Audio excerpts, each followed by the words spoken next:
Guys রাস্তা খারাপ ছিল বলে ভিডিওটা বানাতে পারিনি। তোমাদেরকে একটা রাস্তা দেখাচ্ছি। এই রাস্তার অবস্থা দেখো। এটা হচ্ছে অঞ্চলে যাওয়ার রাস্তা, তো শ্রীপুর অঞ্চল যেতে রাস্তা, ঠিক আছে। তোমাদেরকে কি বলবো, আমারও ভাড়া এসছে এইদিকে, মানে রাস্তার অবস্থা এত খারাপ বলে বোঝাতে পারবো না। তোমাদেরকে রাস্তাগুলো খালি দেখাবো, চলো। যারা দাদা ভাই তোমাদেরকে বলছি, যারা তোমরা শ্রীপুরে থাকো, ওই পথে কীভাবে যাওয়া আসা করো। এটা হচ্ছে গোপীনাথপুর থেকে শ্রীপুর যাওয়ার রাস্তা, শর্ট রাস্তা যেটা বলে, জমি দিক দিয়ে। অবস্থা দেখেছো তোমরা, যাতায়াত করো কীভাবে ভাই? আমার তো নিজের যেতে অবস্থা খারাপ হয়ে যাচ্ছে গাড়ি নিয়ে। তো কেউ যদি অসুস্থ হয়ে যায় এই পথে বেরোবে কীভাবে? তাও তোমাদের বাইক যাচ্ছে, আমি টোটো নিয়ে যেতে পারছি না, ও বাইক নিয়ে যাচ্ছে। কী অবস্থা! এই রাস্তার অবস্থা দেখো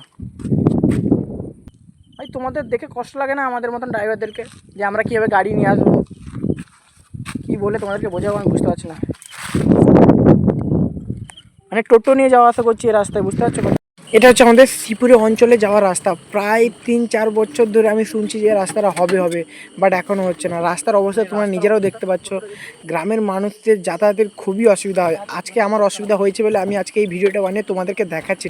আমি এই দিকে ঢুকে যাবো, ঠিক আছে, বাট এই দিকের রাস্তাটার অবস্থা দেখো। মানে মোটামুটি যাওয়া যাবে না এমন অবস্থা রাস্তার।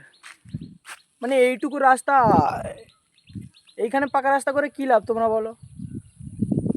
আমাদের সাধারণ পাবলিকের জন্য যদি তোমরা রাস্তা না করতে পারো, তাহলে তোমাদেরকে ভোট দিয়ে কী লাভ, তাই না? আমি টোটো নিয়ে যাওয়া আসা করছি এই রাস্তায় যেতে পারবো না, তাই এদিক দিয়ে যাচ্ছি। এদিক দিয়ে রাস্তাটা করলে তোমাদের অসুবিধাটা কোথায় হতো বলো? কি বলবো তোমাদেরকে?